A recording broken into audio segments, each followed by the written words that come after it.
Hola, buenos días. Hoy les voy a hacer un breve video a propósito de la explicación de la crónica, pensando ya en el trabajo que van a tener que entregar en las próximas semanas y también respecto de la tarea que ya está abierta en el aula, sobre crónicas también. Entonces, me interesa mucho que ustedes descarguen las indicaciones que están en el punto 2, donde dice crónica.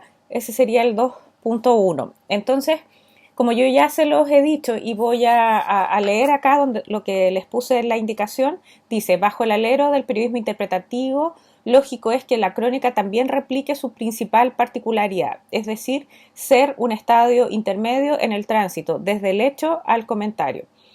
De allí que gran parte de los teóricos de la disciplina estén de acuerdo en resaltar su carácter mixto, ambiguo, híbrido, que la sitúa entre el periodismo informativo y el periodismo de opinión, entre la noticia, cuya presencia es obligada, y la valoración personal, que tiene un papel secundario. Esto está tomado de Honrado del año 2009.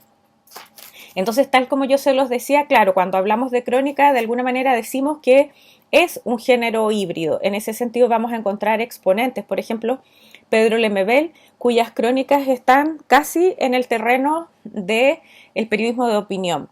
Ustedes lo pueden consultar y darse cuenta que, claro, hay mucha valoración personal en sus textos.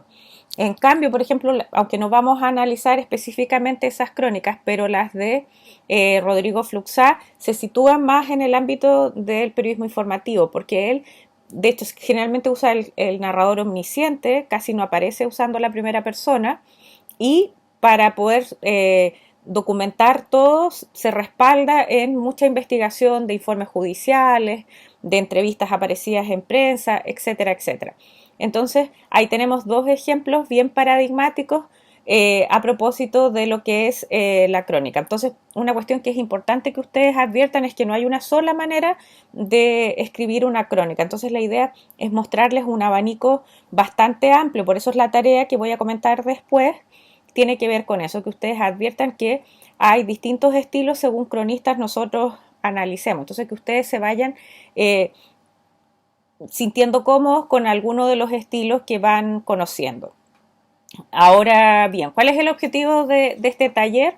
Que va a ser el segundo, que vamos a evaluar, es que ustedes, basándose en la lectura de al menos dos crónicas interpretativas, sean capaces de armar su crónica original.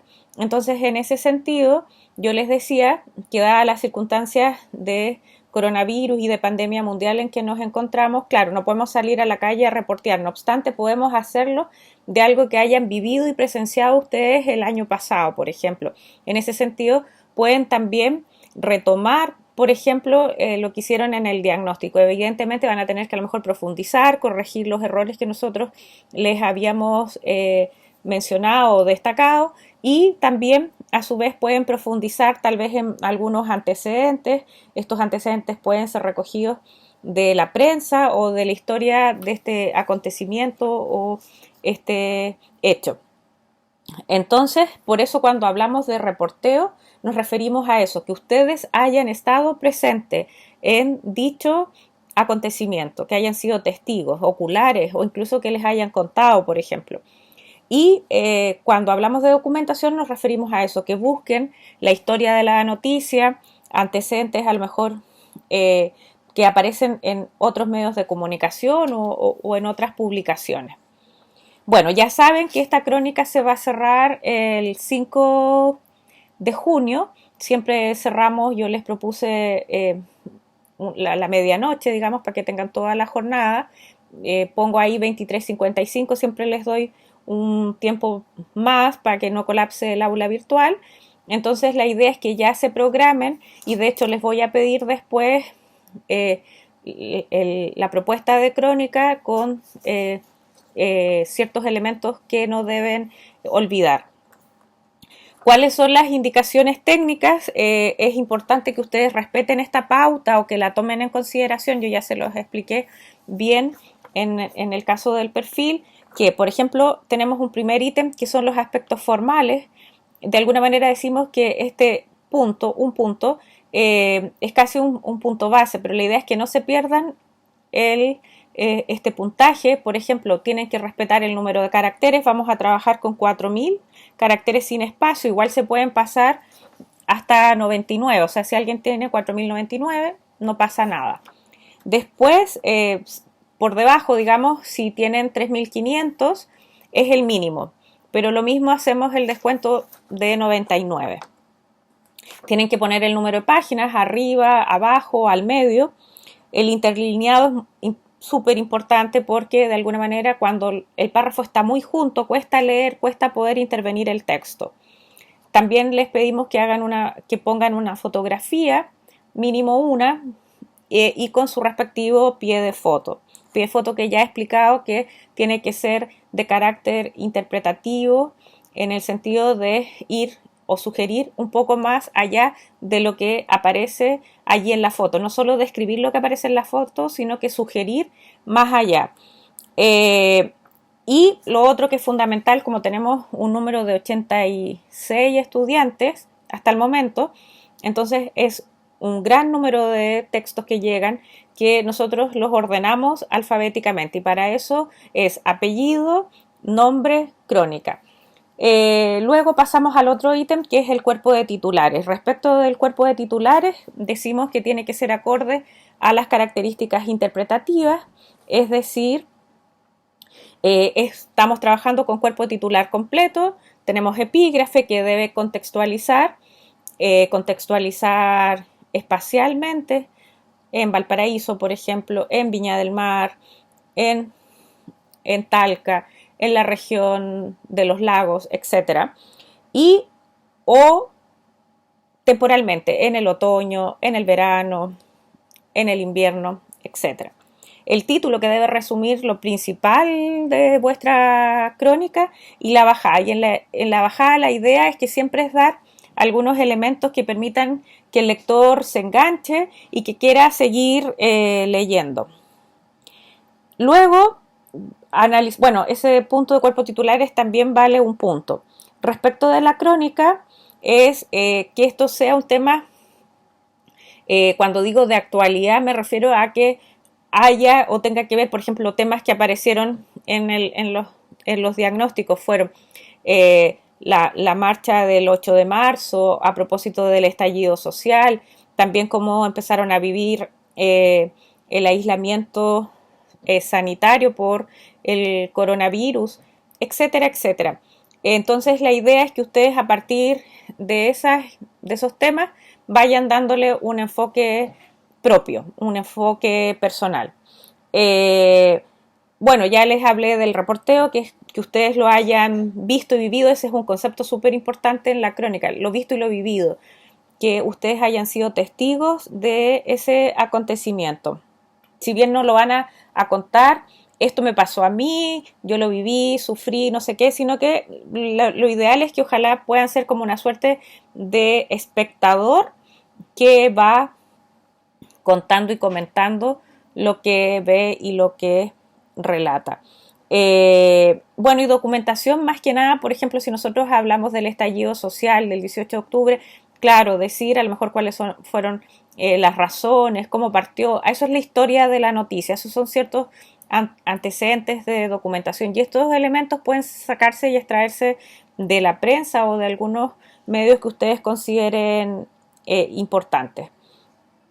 Eso vale 2,5. Luego tenemos respecto a la redacción, lo ideal es no repetir palabras, que los párrafos no sean de más de 5 líneas y que no se les olvide o revisar la concordancia de género y número. Eso vale 1,5. Y respecto de la ortografía, ya saben que por cada error ortográfico, puntual, literal o acentual, descontamos una décima. Entonces, eso serían las indicaciones de la crónica. Yo la próxima semana les voy a pedir que me entreguen una ficha, podríamos decir, de su propia crónica. Ahora, respecto de la tarea que va a estar abierta de análisis de crónica hasta el domingo, la idea es que ustedes descarguen también la tarea y que de alguna manera, como lo hicieron con el perfil, puedan analizar una de las dos crónicas que están subidas. Acuérdense que hay una que se llama Una granada para el River Plate y la otra es La ola maldita, a propósito del tsunami que ocurrió en Constitución el 27 de febrero de 2010. Entonces, a partir de este análisis, de esta idea de descomponer la crónica, ustedes puedan y sean capaces de identificar las características discursivas de la crónica. Ahí acuérdense que hay cuestiones que yo marqué en amarillo para que no se les olvide, como por ejemplo poner el título original, poner el nombre de la crónica que eligieron, solo tienen que hacer una. Y después se les ponen 7 preguntas que, por ejemplo, es la 1, identificar el protagonista principal. A veces este protagonista personal no es solo una persona, puede ser un grupo, ¿ya? Un grupo de obreros, un grupo de trabajadores, un grupo de manifestantes, por ejemplo, o en otros casos sí puede ser una persona identificada con nombre y apellido. También se les pide identificar personajes secundarios y acá yo les pido solo 2, ¿ya? Ahí se les menciona en amarillo si esto va con cita o si no lleva cita la pregunta. Y luego les pido cuál es el tema o cuál es el hecho noticioso que aparece en dicha crónica.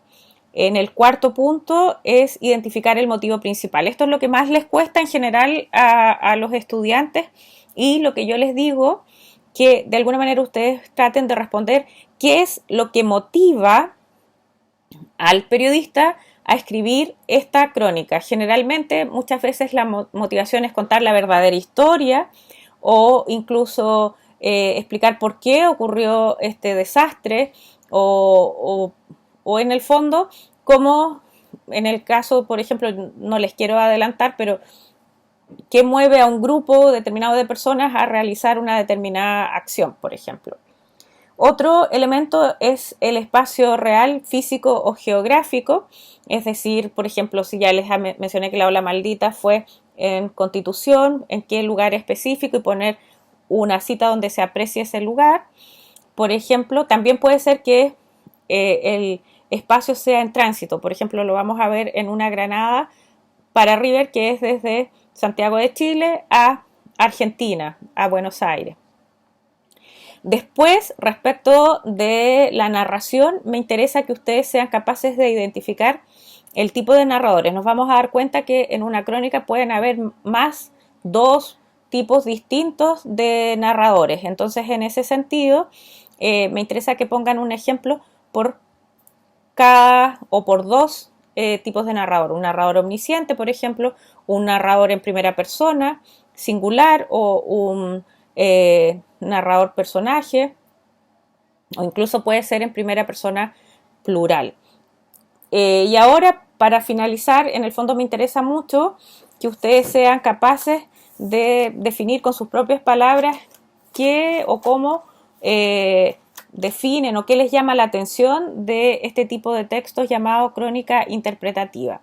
Entonces recuerden que yo estoy haciendo tutorías, ya sea por este tema de la crónica, que es el próximo taller que van a tener que escribir. Para esto ustedes me lo piden, de hecho ahora tengo una a las 2:30, entonces, y yo les envío una invitación vía Meet. Y también obviamente estoy respondiendo todas las consultas y las dudas que ustedes me hacen llegar vía correo electrónico. Entonces les pido que vayan leyendo y que no dejen de hacer esta tarea, porque una cuestión que es básica para aprender a escribir hay que leer mucho, mucho, mucho. Así que esa es como la gran moraleja de esta historia. Para escribir bien hay que leer harto. Eso sería por ahora. Muchas gracias y nos estamos viendo.